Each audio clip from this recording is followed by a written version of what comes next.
Cinema ఇండస్ట్రీలో love tracks, ఆ తర్వాత మ్యారేజ్‌లు భలే విచిత్రంగా ఉంటాయి.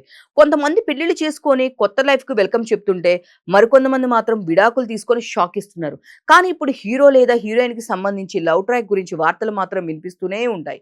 ఈ క్రమంలోనే రీసెంట్‌గా ఒక విలన్, ఓ హీరోయిన్ ప్రేమాయణం ప్రెజెంట్ హాట్ టాపిక్‌గా మారింది. ఇంతకీ ఆ లవ్ బర్డ్స్ ఎవరు? మీరు కూడా ఒక లుక్కేసేయండి.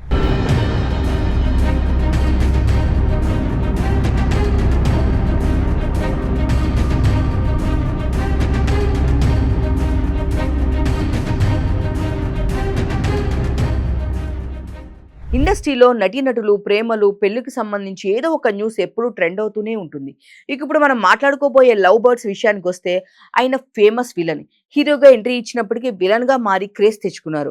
ఆయనే వినయ్ రాయ్. ఈ పేరు ఎక్కడో విన్నట్లు అనిపిస్తుంది కదా! 2007లో 'నీ వల్లే నీ వల్లే' అనే సినిమాతో హీరోగా పరిచయమయ్యాడు. తెలుగుతో పాటు తమిళ్‌లో మంచి విజయాన్ని అందుకున్న ఈ మూవీ యూత్‌ని బాగా ఆకట్టుకుంది. తరువాత ఆయన నటించిన మరో సినిమా 'వాన'.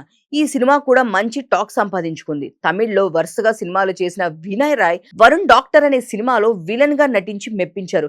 ఇక రీసెంట్ గా 'హనుమాన్' మూవీతో హిట్ అందుకున్నారు. ఇకపోతే వినయ్ రాయ్ గర్ల్ ఫ్రెండ్ ఆమె కూడా హీరోయిన్. ఇప్పటి వరకు చాలా సినిమాల్లో హీరోయిన్ గా నటించి తనదైన మార్క్ వేసింది ఈ ముద్దుగుమ్మ. ఆమె విమలా రామన్. తెలుగులో 'ఎవరైనా ఎప్పుడైనా', 'గాయం 2', 'రంగా ది దొంగ', 'చుక్కలాంటి అమ్మాయి' వంటి పలు సినిమాల్లో నటించారు. అలాగే 'నువ్వు నేనా' సినిమాలో ఓ రొమాంటిక్ సాంగ్ లో కనిపించింది. ఇక రీసెంట్‌గా సెకండ్ ఇన్నింగ్స్ మొదలుపెట్టిన ఈ భామ 'రుద్రాంగి', 'గాంధీవధార అర్జున' సినిమాలో కనిపించారు. అయితే 'గాంధీవధార' సినిమాలో వినయ్ రాయ్, విమలా రామన్ భార్యాభర్తలుగా నటించారు. ఆ తర్వాత నుంచే వీళ్ళిద్దరు రిలేషన్‌షిప్‌లో ఉన్నారని తెలుస్తుంది. ఈ విషయాన్ని ఓపెన్ గానే ఒప్పుకున్నారు ఈ కపుల్. అంతేకాదు ఈ ఇద్దరు కలిసున్న ఫోటోలను రెగ్యులర్‌గా షేర్ చేస్తూ ఫ్యాన్స్‌కి ఆకట్టుకుంటున్నారు. ఇక రీసెంట్‌గా వినయ్ రాయ్, విమలా రామన్ కలిసున్న ఫోటోలను సోషల్ మీడియాలో షేర్ చేయగా నెట్టింట హల్చల్ చేస్తున్నాయి.